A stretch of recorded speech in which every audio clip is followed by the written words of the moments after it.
গাছ লাগিয়ে গণেশ পুজোর শুভ সূচনা করল বারাসাত বরিশাল কলোনি গণেশ পুজো কমিটির সদস্যরা। প্রতি বছরের মতন এবছরও গণেশ পুজোর আয়োজন করেছে বারাসাত বরিশাল কলোনি গণেশ পুজো কমিটির সদস্যরা।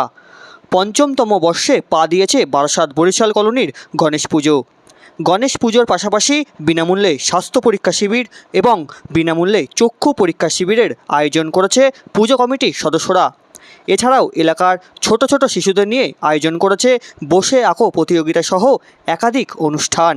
আজ দুপুর 2টোর সময় পুজো কমিটির সদস্যরা সাংবাদিকদের মুখোমুখি হয়ে কি বললেন আমরা শুনে নেব। আমাদের মণ্ডপ প্রাঙ্গণে তোমরা থাকো আর কিছুক্ষণের প্রতিযোগিতা অংশগ্রহণ করার জন্য ইতিমধ্যে কিছুক্ষণ আমাদের মণ্ডপের সামনে থাকার জন্য আমরা অল্প কিছুক্ষণের মধ্যেই আমাদের অঙ্কন প্রতিযোগিতার কাজ শুরু করব। আমাদের এবারের গণেশ পুজো পঞ্চম বর্ষে পা দিল। আমরা আজকে আমাদের এই পুজোর শুভ সূচনা 5টা গাছ লাগিয়ে পঞ্চম বর্ষে এবং বৃক্ষ প্রদানের মাধ্যম দিয়ে করেছি, এবং সঙ্গে স্বাস্থ্য শিবির, চক্ষু পরীক্ষা এবং কিছুক্ষণের মধ্যে আমাদের বসে আঁকো প্রতিযোগিতা বাচ্চাদের নিয়ে 3টে ভার্সানে হবে। এই পরীক্ষাগুলো আপনার বাচ্চাদের নিয়ে যে বসে আঁকো প্রতিযোগিতা শুরু হবে 2টো থেকে। সন্ধ্যাবেলা আমাদের এই এলাকার যত সমগ্র পার্শ্ববর্তী এলাকার মা বোনেদের নিয়ে, ছোটো ছোটো বাচ্চাদের নিয়ে কবিতা আবৃত্তি এবং সাংস্কৃতিক অনুষ্ঠান নাচ গানের মাধ্যমে সম্পন্ন হবে।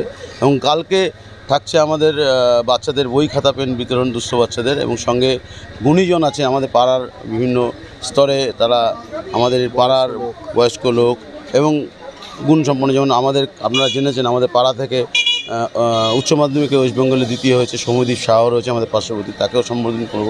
এরকম যারা গুণীজনেরা আছে তাদের আমরা সম্বর্ধিত করব। এবং তারপরে আছে আমাদের মনোজ্ঞ সাংস্কৃতিক অনুষ্ঠান, বিভিন্ন আর্টিস্ট দ্বারা কালকে আমাদের এই জি বাংলা খ্যাত সব শিল্পীরা আসবে, তাদের দিয়ে আমাদের মনোজ্ঞ সঙ্গীত অনুষ্ঠান হবে।